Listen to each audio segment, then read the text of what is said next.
Hi అండి, అందరికీ నమస్కారం. Welcome to job box 360 YouTube channel. SSC GD constable exams రాస్తున్నటువంటి స్టూడెంట్స్ అందరికీ ఆల్ ది బెస్ట్ అండి. ఇక మీకు మార్నింగ్ పూట ఎస్ఎస్సి జీడీకి సంబంధించి జీకే వీడియో, ఈవినింగ్ వచ్చేసరికి అర్థమెటిక్ సంబంధించినటువంటి వీడియో అనేది అప్లోడ్ చేస్తూ ఉన్నాం.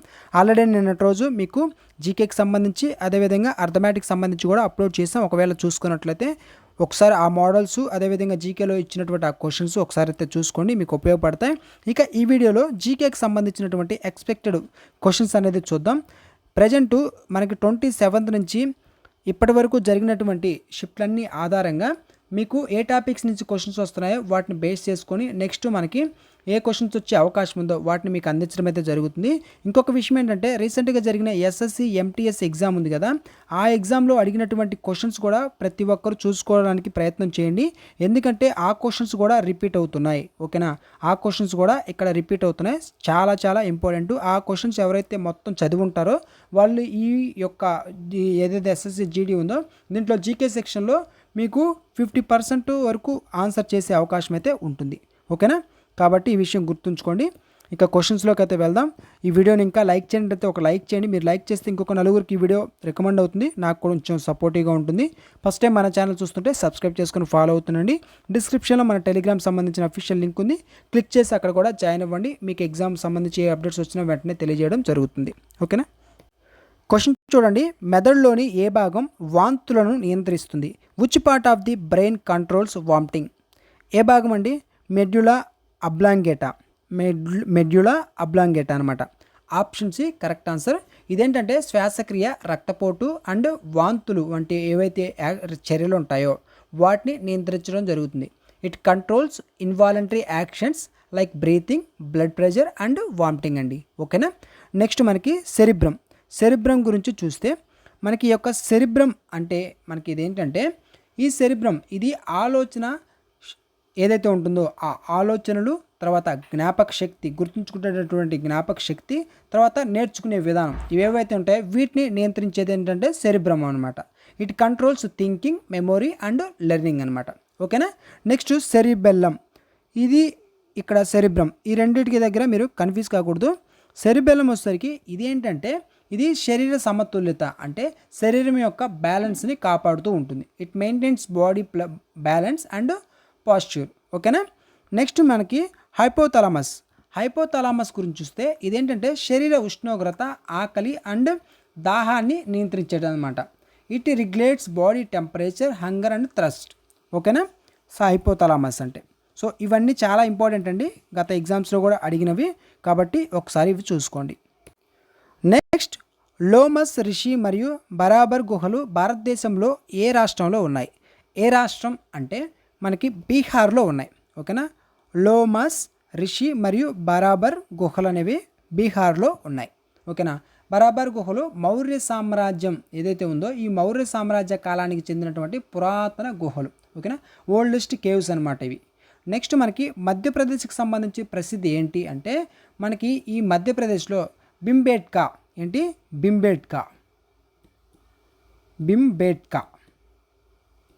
అనేది ఫేమస్ అనమాట. భింబేట్కా అండ్ బాగ్ కేవ్స్ ఏవైతే ఉన్నాయో ఇవి ఫేమస్ మధ్యప్రదేశ్లో. మహారాష్ట్రకు సంబంధించి చూసుకుంటే ఈ మహారాష్ట్రలో అజంతా మరియు ఎల్లోరా కేవ్స్ ఏవైతే ఉన్నాయో ఇవి అక్కడ ప్రసిద్ధి అనమాట మహారాష్ట్రలో. ఓకేనా, ఇక ఉత్తరప్రదేశ్కి సంబంధించి చూస్తే యూపీకి సంబంధించి చూస్తే యూపీలో ఏంటంటే మనకి ఇక్కడ కుషీనగర్ వంటి బౌద్ధ క్షేత్రాలు ఏవైతే ఉన్నాయో అవి ఇక్కడ ఉన్నాయన్నమాట. ఎక్కడ? యూపీలో. నెక్స్ట్ క్వశ్చన్, 1930లో డిప్రెస్డ్ క్లాస్ అసోసియేషన్ను ఎవరు స్థాపించారు? Who founded the depressed class association in 1930? ఎవరు అంటే డాక్టర్ బిఆర్ అంబేద్కర్ గారు మనకి స్థాపించడం జరిగిందండి. ఓకేనా, డిప్రెస్డ్ క్లాస్ అసోసియేషన్ని. ఓకేనా, నెక్స్ట్ ఈ విషయాన్ని మనకి ఇదేంటంటే దళితుల హక్కుల కోసం. ఓకేనా, దళితుల హక్కుల కోసం 1930లో దీన్ని స్థాపించడం జరిగింది. Founded this in 1930 for the rights of Dalits.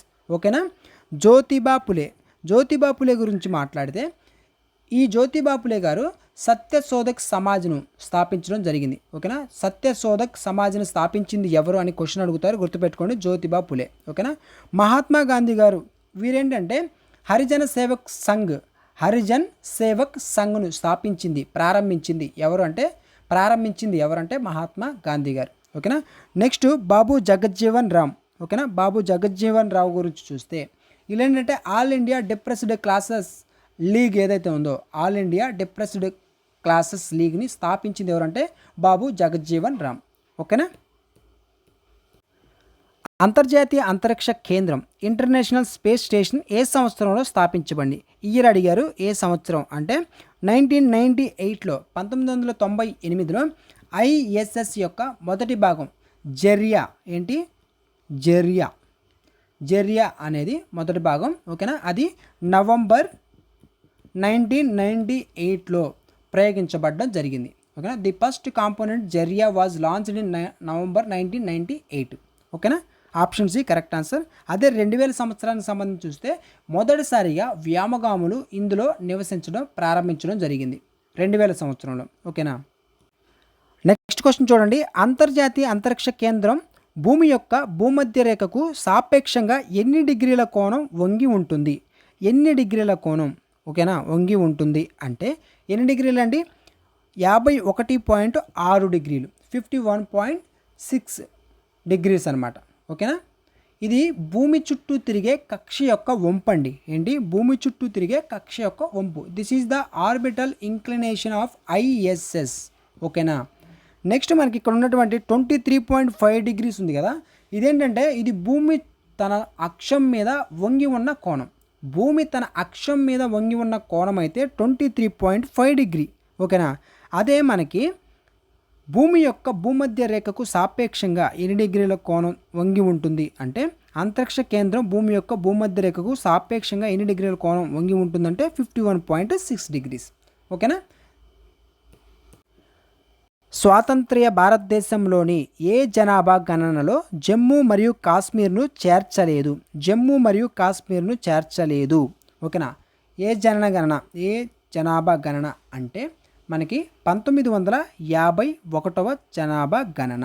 ఓకేనా. ఆప్షన్ ఏ కరెక్ట్ ఆన్సర్ అండి. ఆ సమయంలో ఏంటంటే ఉన్న అస్థిర పరిస్థితుల వల్ల జమ్మూ మరియు కాశ్మీర్లో గణన అనేది జరగలేదు. ఓకేనా. Due to disturbances census was not held in Jammu Kashmir 1951. ఓకేనా. మనకి 1981 దీని గురించి చూస్తే అస్సాంలో 1981లో జనాభా గణన జరగలేదు. గుర్తుపెట్టుకోండి. ఈ పాయింట్ మీకు ఎందుకు చెప్పానంటే మీకు ఏ అని ఒక సెంటెన్స్ ఇచ్చి బి అని ఒక సెంటెన్స్ ఇచ్చి ఇలా ఇచ్చినప్పుడు ఈ పాయింట్ అడిగే అవకాశం ఉంటుంది, అందుకని నేను చెప్పాను. ఓకేనా. నెక్స్ట్ క్వశ్చన్ చూడండి. 4వ మరియు 6వ శతాబ్దాల మధ్య భారతదేశంలో ఏ సామ్రాజ్యం ఉద్భవించి ఆధిపత్యం చెలాయించింది? Which empire emerged and dominated India during the 4th and 6th centuries? ఏంటంటే గుప్త సామ్రాజ్యం. ఏ సామ్రాజ్యం? గుప్త సామ్రాజ్యం. దీనిని భారత చరిత్రలో స్వర్ణయుగం, ఓకేనా, గోల్డెన్ ఏజ్ అని చెప్పేసి కూడా పిలుస్తారు. గుప్త ఎంపైర్ని, గుప్త సామ్రాజ్యాన్ని. ఓకేనా. నెక్స్ట్ మౌర్య సామ్రాజ్యం. మనకి ఆప్షన్ బి కరెక్ట్ ఆన్సర్ అండి. రిమైనింగ్ ఆప్షన్స్లో మౌర్య సామ్రాజ్యం ఏదైతే ఉందో ఈ మౌర్య సామ్రాజ్యం అనేది క్రీస్తు పూర్వం, ఓకేనా, క్రీస్తు పూర్వం 4వ శతాబ్దంలో ఉండేదన్నమాట మౌర్య ఎంపైర్ అనేది, మౌర్య సామ్రాజ్యం. నెక్స్ట్ కుషాణ సామ్రాజ్యం. కుషాణ సామ్రాజ్యం అనేది క్రీస్తు పూర్వం 1వ శతాబ్దం నుంచి 3వ శతాబ్దం మధ్య ఉండేదన్నమాట కుషాణ సామ్రాజ్యం. నెక్స్ట్ మనకి వర్ధన సామ్రాజ్యం. ఈ వర్ధన సామ్రాజ్యం హర్షవర్ధనుడు 7వ శతాబ్దంలో పాలించడం జరిగింది. వర్ధన సామ్రాజ్యాన్ని హర్షవర్ధనుడు 7వ శతాబ్దంలో పాలించడం జరిగింది. Harshavardhana ruled in the 7th century. ఓకేనా. Next question. మధ్యప్రదేశ్ మితావలిలోని ఏకతర్సో మహాదేవ్ ఆలయానికి ఉన్న మరొక పేరు ఏంటి?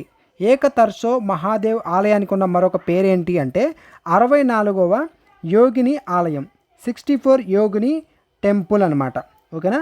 Option B correct answer. ఈ ఆలయ నిర్మాణం మన పాత పార్లమెంట్ భవనానికి ప్రేరణ అని చెప్పడం కూడా జరిగిందనమాట. ఓకేనా. మన పాత పార్లమెంట్ భవనానికి ప్రేరణ అని కూడా చెబుతూ ఉన్నారనమాట. ఓకేనా. ఈ ఆలయ యొక్క నిర్మాణం 64 యోగిని టెంపుల్. ఓకేనా. నెక్స్ట్ మనకి ఇక్కడ ఉన్నటువంటి సాంచి స్తూప ఉంది కదా, ఇది కూడా ఇంపార్టెంట్ అండి. ఈ సాంచి స్తూప గురించి చూస్తే ఇది అశోకుని కాలం నాటి బౌద్ధ కట్టడం, సాంచి స్తూపం అనేది. ఓకేనా. హిందూ, బౌద్ధ మరియు సిక్కు మతస్థులకు పవిత్రమైనటువంటి హిమాచల్ ప్రదేశ్లోని సరస్సు ఏది? ఓకేనా. ఇది తేలియాడే దీపాలకు ప్రసిద్ధి అండి. ఆన్సర్ ఏంటంటే రివాల్సర్ సరస్సు, రివాల్సర్ లేక్ అనమాట. Option B correct answer. ఇది తేలే దీపాలకు అంటే ఫ్లోటింగ్ ఐలాండ్స్కి, అదేవిధంగా 3 మతాల సంగమానికి ప్రసిద్ధి. ఓకేనా. Famous for floating islands and confluence of 3 religions. ఓకేనా. Option B correct answer. మనకి ఇక్కడ ఉన్నటువంటి రేణుకా లేక్ ఉంది కదా, రేణుకా సరస్సు. ఈ రేణుకా సరస్సు ఏంటి అంటే ఇది హిమాచల్ ప్రదేశ్లో అతిపెద్ద సరస్సు అనమాట. హిమాచల్ ప్రదేశ్లో అతిపెద్ద సరస్సు ఏదంటే రేణుకా లేకు. తర్వాత మనకి చంద్రతాల్ సరస్సు. చంద్రతాల్ సరస్సు, దీనిని చంద్రుని సరస్సు అని కూడా పిలుస్తారు. ఓకేనా. ఇలాంటి క్వశ్చన్సే ఎగ్జామ్స్లో వస్తుంటాయి, చూసుకోండి. చంద్రతాల్ సరస్సుని చంద్రుని సరస్సు అని కూడా పిలుస్తారు. Noun as the moon lake. ఓకేనా, మూన్ లేక్ అనమాట. లడఖ్లోని ప్రసిద్ధి యూరో కబ్యాత్ ఉత్సవం ఏ బౌద్ధ మఠంలో జరుగుతుంది? కబ్యాత్ ఉత్సవం అనేది ఏ బౌద్ధ మఠంలో జరుగుతుంది అంటే ఎక్కడ జరుగుతుందండి? లామాయూరు మఠం, లామాయూరు మఠంలో జరుగుతుందన్నమాట. Option C correct answer. ఇక్కడ ప్రసిద్ధి ముసుగు నృత్యాల ఉత్సవం జరుగుతుంది. ఓకేనా. ముసుగు నృత్యాల ఉత్సవం అనేది ఎక్కడ లామాయూరు మఠంలో జరుగుతుందన్నమాట. మనకి నెక్స్ట్ ఇక్కడ ఉన్నటువంటి హేమిస్ అనేది కూడా ఇంపార్టెంట్. హేమిస్ మఠం. ఓకేనా. హేమిస్ ఏంటంటే ఇక్కడ లడఖ్లో అతిపెద్ద ఉత్సవం హేమిస్ ఫెస్టివల్ జరుగుతుందన్నమాట. ఓకేనా. హేమిస్ అనేది లడఖ్కి సంబంధించింది అతిపెద్ద ఉత్సవం కూడా. ఓకేనా. హేమిస్ ఫెస్టివల్ ఎక్కడ జరుగుతుందంటే మనకి లడఖ్లో.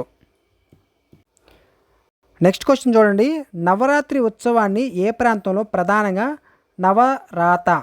నవరాత అని పిలుస్తారు? ఏ ప్రాంతంలో పిలుస్తారు అంటే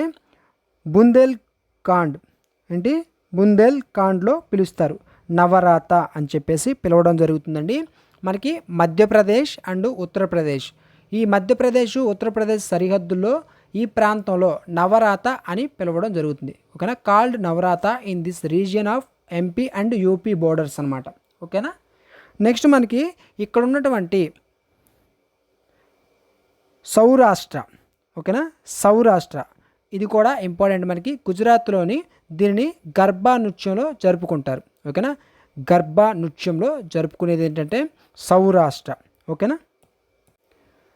భారతదేశంలో స్ట్రక్చరల్ అడ్జస్ట్మెంట్ పాలసీ ఏ పంచవర్ష ప్రణాళిక ప్రారంభానికి ముందు అమలు చేయబడింది? Before which 5-year plan was the structural adjustment policy implement in India? అంటే ఏ 5 years ప్లాన్ అంటే 8th 5 years plan. 8th 5 years plan, 8వ పంచవర్ష ప్రణాళిక. ఓకేనా. ఇది ఏ సంవత్సరం అంటే 1991 ఆర్థిక సంస్కరణల తర్వాత 1992లో ఈ ప్రణాళిక ప్రారంభమవడం జరిగింది. ఓకేనా. అయితే మనకి 7th పంచవర్ష ప్రణాళికకు సంబంధించి కూడా చూస్తే ఇది 1985 నుంచి 90 మధ్య అమలవడం జరిగిందనమాట. 1985 నుంచి 90 మధ్యకాలంలో అమలవడం జరిగింది. ఓకేనా. ఈ మధ్యకాలంలో 7th ప్లాన్. ఈ క్వశ్చన్ చూడండి. రేడియో ప్రసారాలు, రేడియో ట్రాన్స్మిషన్ వాతావరణంలోని ఏ పొరలో సాధ్యమవుతాయి? In which layer of the atmosphere is radio transmission possible? అంటే ఏ లేయర్ అండి? ఐనోస్ఫియర్, ఐనో ఆవరణం. ఓకేనా. Option C correct answer. ఇక్కడ ఏంటంటే ఇక్కడ ఉండే అయాన్లు రేడియో తరంగాలను తిరిగి భూమికి పరావర్తనం చెందిస్తాయి. ఓకేనా. Ions here reflect radio waves back to earth అనమాట. ఓకేనా. నెక్స్ట్ మనకి ఇక్కడ ఉన్నటువంటి ట్రోపోస్ఫియర్ ఉంది కదా, ఈ ట్రోపోస్ఫియర్ గురించి చూస్తే ఈ ట్రోపోస్ఫియర్ వాతావరణ మార్పులన్నీ ఇక్కడే జరుగుతాయి. ఓకేనా. ఇది కూడా ఇంపార్టెంట్ అనమాట. All weather phenomena occur here. ఓకేనా. ట్రోపోస్ఫియర్లోనే మీకు లేయర్స్కి సంబంధించి, ఓకేనా, ఈ స్పియర్స్కి సంబంధించి ఏ లేయర్ ఏంటి అనేది ఒక వీడియోనే మీకు విజువల్స్ ఎక్స్ప్లెయిన్ చేస్తూ ఒక్కొక్క పాయింట్ మీకు ఇమేజ్లు చూపిస్తూ ఎక్స్ప్లెయిన్ చేశాను. ఆ టాపిక్ని ఒకసారి మన ఛానల్లో ఉంటుంది, చెక్ చేయండి. సరోజినీ నాయుడు గారు 1905లో ప్రచురించిన మొదటి కవితా సంకలనం పేరు ఏమిటి? What was the name of the first collection of poems published by Sarojini Naidu in 1905. ఏంటి అంటే ది గోల్డెన్ థ్రెషోల్డ్ అనమాట. ఓకేనా, ఆప్షన్ బి కరెక్ట్ ఆన్సర్. ఇదే ఆమె రాసినటువంటి మొదటి పుస్తకం కూడా. ఓకేనా, హర్ ఫస్ట్ బుక్ ఏంటంటే ది గోల్డెన్ థ్రెషోల్డ్ అనమాట. నెక్స్ట్ మనకి బ్రోకెన్ వింగ్స్ ఉంది కదా, బ్రోకెన్ వింగ్. ఓకేనా, ఈ బ్రోకెన్ వింగ్ అనేది 1917లో ప్రచురించబడడం జరిగిందండి. 1917లో బ్రోకెన్ వింగ్ అనేది ప్రచురించారు. అదేవిధంగా ది బార్డ్ ఆఫ్ టైమ్ వచ్చేసరికి 1912లో ప్రచురించబడడం జరిగింది. ఓకేనా, ప్రసిద్ధి రూర్ పారిశ్రామిక ప్రాంతం ఏ దేశంలో ఉంది? In which country is the famous రూర్ industrial region located అంటే జర్మనీ. ఎక్కడుంది? జర్మనీ అనమాట. ఇది బొగ్గు మరియు ఉక్కు ఉత్పత్తికి ప్రపంచ ప్రసిద్ధి చెందిందనమాట. బొగ్గు మరియు ఉక్కు. ఓకేనా, world famous for coal and steel ప్రొడక్షన్కి ఫేమస్ అనమాట. ఏంటి? జర్మనీకి సంబంధించినటువంటి రూర్ పారిశ్రామిక ప్రాంతం. ఓకేనా, అదేవిధంగా మనకి ఫ్రాన్స్లో చూసుకుంటే లొరైన్ పారిశ్రామిక ప్రాంతం. ఓకేనా, లొరైన్ ఇండస్ట్రియల్ రీజియన్ అనేది ఎక్కడుందంటే ఫ్రాన్స్లో ఉంది. Next question, European Space Agency ప్రకటించిన ఎన్విజన్ మిషన్ ఏ గ్రహం కోసం ఉద్దేశించబడింది? The EnVision mission announced by the ESA is intended for which planet? ఏ ప్లానెట్కి సంబంధించినంటే శుక్రగ్రహం, వీనస్కి సంబంధించింది. ఓకేనా, మన ఛానల్లో చాలా రోజుల క్రితం మనకి ఈ యొక్క ఏవైతే వీనస్, జూపిటర్, మార్స్ ఈ గ్రహాల గురించి వివరించడం కూడా జరిగిందనమాట. ఒక టాపిక్ నీట్గా మీకు ఎక్స్ప్లెయిన్ చేశాను. So very very important. వీనస్ని రకరకాలుగా పిలుస్తారు, అవన్నీ అక్కడ చెప్పాను, ఒకసారి చూసుకోండి. ఇక ఆన్సర్ వచ్చేసరికి శుక్రగ్రహం, వీనస్ అనమాట. ఓకేనా, శుక్రుని వాతావరణం మరియు భూగర్భంపై పరిశోధన కోసం దీన్ని పంపిస్తూ ఉన్నారు. ఓకేనా, launch to study the atmosphere and geology of Venus అనమాట. నెక్స్ట్ మనకి ఇక్కడ ఉన్నటువంటి మార్స్ ఉంది కదా, ఈ మార్స్ గురించి కూడా చూస్తే దీనికోసం MOM మామ్ మరియు పర్సివరెన్స్ వంటి మిషన్లు కూడా ఉన్నాయి. ఓకేనా, మార్స్ కోసం. ఈ క్వశ్చన్ చూడండి, భారతీయ చరిత్ర మరియు గ్రంథాల ప్రకారం హిరణ్యగర్భ అంటే ఏమిటి? హిరణ్యగర్భ అంటే ఏంటో మీరు కామెంట్ సెక్షన్లో కామెంట్ చేయండి. ఓకేనా, మీకు తెలిస్తే చేయండి, తెలుసుకోనైనా చేయండి, మీకు గుర్తుంటుంది. ఇక్కడ మనకి బంగారు ఆభరణం, స్వర్ణగర్భం, విశ్వగర్భం, ఒక రాజు పేరు, యుద్ధభూమి. వీటిలో ఆన్సర్ ఏంటనేది మీరు కామెంట్ సెక్షన్లో కామెంట్ చేయండి. చూస్తూ ఉన్న ప్రతి ఒక్కరూ కంపల్సరీగా దీనికి ఆన్సర్ అనేది చెప్పాలి. నెక్స్ట్ క్వశ్చన్ చూడండి, కొలైడ్ అనేది ఎటువంటి మిశ్రమం? What kind of mixture is colloid? ఏ కొలైడ్ అంటే ఏంటి? హెట్రోజీనియస్ ఆర్ విజాతీయ. Option B correct answer. ఇక్కడ మనం గమనిస్తే చూసేందుకు సజాతీయంగా ఉన్న సూక్ష్మ స్థాయిలో ఇది విజాతీయ మిశ్రమం అనమాట. ఎగ్జాంపుల్ ఏంటంటే మిల్క్ అనేది దీనికి ఎగ్జాంపుల్ అండి, గుర్తుపెట్టుకోండి. ఇక్కడ మనకి looks uniform but it is heterogeneous at microscope level. ఓకేనా, ఎగ్జాంపుల్ ఏంటంటే మిల్క్ అనమాట. అదేవిధంగా మనకి హెట్రోజీనియస్ చూసాం, హోమోజీనియస్ లేకుంటే సజాతీయ. వీటి గురించి చూస్తే ఇవేంటంటే పదార్థాలు పూర్తిగా కలిసిపోతాయి. ఓకేనా, పదార్థాలు అనేది పూర్తిగా కలిసిపోతాయి. Components mix completely. ఎగ్జాంపుల్ ఏంటంటే సాల్ట్ వాటర్ అనేది దీనికి ఎగ్జాంపుల్. సజాతీయకి సాల్ట్ వాటర్, హోమోజీనియస్కి. అదేవిధంగా హెట్రోజీనియస్కి వచ్చేసరికి మిల్క్ అనేది ఎగ్జాంపుల్. ఈ క్వశ్చన్స్ అన్నీ వెరీ వెరీ ఇంపార్టెంట్ క్వశ్చన్స్. మీకు అర్థమై ఉంటుంది ఒక్కొక్క క్వశ్చను. మీకు ఈ క్వశ్చన్స్లో నేను చెప్తున్నప్పుడే ఎన్ని క్వశ్చన్స్కి ఆన్సర్ తెలిసిందో అది కూడా మీరు కామెంట్ సెక్షన్లో రాయండి. ఓకేనా, ఇవన్నీ వెరీ వెరీ ఇంపార్టెంట్ అండి. ఓకేనా, ఈ వీడియోని ఇంకా లైక్ చేయనట్లయితే ఒక లైక్ చేయండి. ఫస్ట్ టైం మన ఛానల్ చూస్తుంటే సబ్స్క్రైబ్ చేసుకొని ఫాలో అవుతుండండి. డిస్క్రిప్షన్లో మన టెలిగ్రామ్ లింక్ ఉంది, క్లిక్ చేసి జాయిన్ అవ్వండి. అప్డేట్స్ వస్తే వెంటనే అక్కడ మీకు తెలియజేయడం జరుగుతుంది. Thanks for watching.